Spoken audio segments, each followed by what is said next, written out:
Good afternoon everyone. Itong video na ito yung part 2 na ginawa kong reviews regarding PXT Loan App. Previous na video na ginawa ko, yun yung part 1 na na-approve tayo sa ating first loan na 2,000 pesos. Payable in 30 days, so every 15 days mo siyang babayaran. Meron akong due date dito guys, supposedly February 21 pa siya. So ngayon, February 17, gusto ko siyang full payment na. Titingnan ko kung ano yung next na ma-offer sa atin ni PXT Loan App.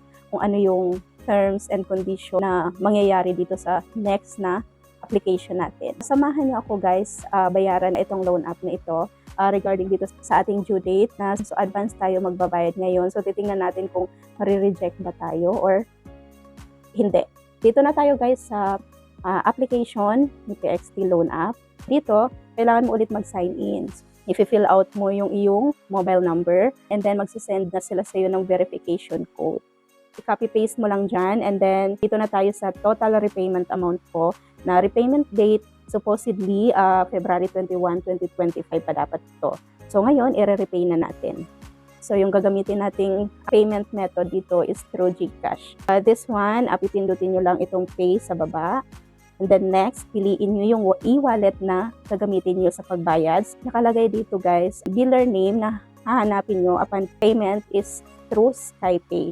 Meron na siyang nakalagay dito na contract number. Ika-copy mo lang ito. Punta na kayo sa inyong GCash account kung GCash yung gagamitin yung payment method. Pipindutin nyo lang itong bills. Next, itong loans. And then, dyan sa loans po, hanapin nyo yung SkyPay loans. Ika-copy-paste nyo lang yung contract number, mobile number nyo, email address nyo kung gusto nyo ilagay yung email address. Pero optional naman yon. Next, may confirmation na payment received na ng SkyPay loans, yung binayad nyo. Wala pang minutes, nag-message si PXT Loan App. Sabi dito, congrats, your loan has been paid. Click apply to loan and you can get money right now. Nag-sign in ulit ako doon sa application nila. Kailangan mo i-click yung apply now. And then after that, automatically, ang nakalagay dito is under review na siya.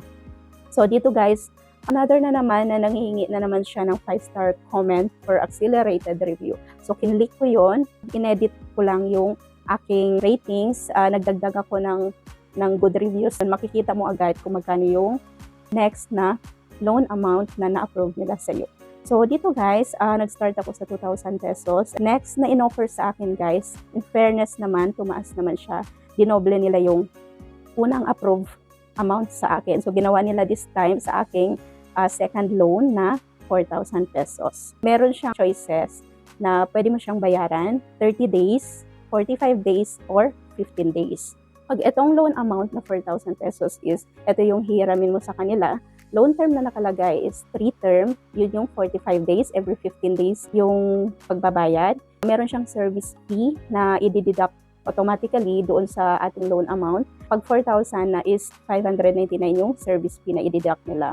Lalagay dito yung withdrawal method. Dito sa terms 1, terms 2, and terms 3 every 15 days siya. Doon sa 4,000 na yun, every 15 days is 1,405 yung babayaran mo. Tapos dito guys, meron na siyang additional na interest fee. Additional charge is 71 pesos per term. So, tatlong 71 yun. It means meron siyang nadagdag ng interest pag yung 45 days yung kukunin mong repayment term. Halimbawa, 4,000 ulit yung loan amount na ilo-loan mo sa kanila. Loan term is 2 term, yun yung 30 days, every 15 days yung repayment. And then, yung i-deduct nilang service fee is 522. Withdrawal method, piliin mo lang yung kung ano yung e-wallet na gusto mong padadalhan nila ng money. Repayment schedule nila dito, yung babayaran mo per term since 30 days, 2,000 plus 2,000. Napansin ko na wala siyang additional interest fee. Yung total na parang interest or service fee na i-deduct nila na 522, yun lang yung magiging deduction dun sa loan amount mo. And then wala ka nang ibang babayaran na additional interest. Yun yung kaibahan nila guys sa 45 days kasi yung 45 days meron na pala siyang additional charge. So, pag loan amount mo is 4,000, loan term is 15 days. For example lang na yung kukunin mo is 15 days. Babayaran mo na.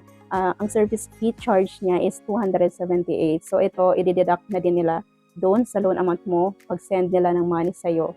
And then, every 15 days din yung payment na buong 4,000 pesos. Medyo okay naman siya, pero ang hindi ko lang nagustuhan dito, yung 45 days nila. Although maliit lang naman yung service charge, pero expected din naman kasi na wala nang another additional na interest. So ito pala guys, yung 45 days yung pipiliin mo, meron na silang hinihinging additional charge. Pinili ko talaga yung loan amount is 4,000, loan term 45 days, and then service fee nila 599, and then 3 terms siyang babayaran, 1,405 per term. Itatry natin yung 45 days kung ano yung next na ma-offer nila sa atin dito. If ever na hindi tayo ma-reject sa susunod. I-click mo lang yung confirm dito sa baba, and then after that, nakalagay dito loan success. The withdrawal operation is successful. Your loan will be accredited to your account as soon as possible. Upon checking, nakalagay dito remittance in progress. So ibig sabihin, pinapadala na yung money na niloan natin dito, and then the system is on the remittance. Please wait patiently daw. If the payment fails, you can log in the app to apply for a remit. Wala pa namang 5 minutes guys, na-receive ko na agad siya sa aking PayMaya. Kasi yun yung pinili kong e-wallet. Yung dumating lang sa akin from SkyPay Fraud, 3,401. Dineduct na nila guys yung 599 na service charge. Meron ng notification si Maya na meron ng pumasok na money from my wallet. And then, pag-check ko ulit sa app ni PXT, nakalagay na dito yung repayment date ko dito is March 4, 2025, yung first term. Second term is March 19, and then next is April 3. Tinry ko siyang i-calculate kung magkano yung total interest and service charge sa 4,000 pesos na loan amount. 1,405 times 3 equals 4,215. So, 4,215 minus yung principal amount na 4,000 equals 215. So, it means yung 215 na to, ito yung additional charge. 215, i-plus natin yung service fee na 599. So, ang magiging all-in-all interest na service charge ni PXT is 814.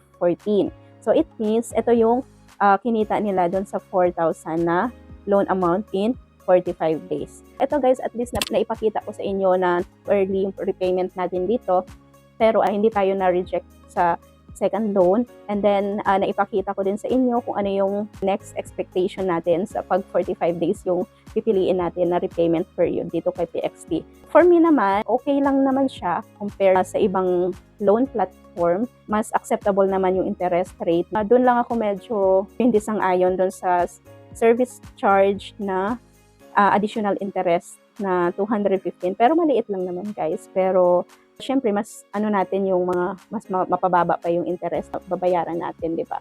So kung sa inyo guys, sa tingin nyo ba yung PXT is nakakatulong ba siya sa inyo, sa atin? For me, okay naman siya, nakakatulong naman siya. Hindi ganun ka taas yung interest niya. Hindi lang natin alam kung nagpapareloan pa ba to katagalan. I will let you know guys pag sa third loan natin kung ano bang mangyayari ulit dito, kung may pagbabago na naman ba yung prepayment term nila or yung mga service charge or interest na china-charge nila. I'm so happy na na-share ko sa inyo yung regarding dito sa aking application kay PXT. At least meron akong nabigay sa inyo na idea. Pa-subscribe nitong ating channel para mas madami pa tayong isi-share na maayos na loan app na hindi ganun kataas yung mga interest niya. I hope naka-help sa inyo itong video na ito regarding dito sa ating second application kay PXT Loan. So ayun guys, thank you so much sa panonood nitong ating video. So next time, magre-review pa ulit tayo. I hope you like and subscribe this channel. And then kung meron kayong questions, paki-comment down below lang po.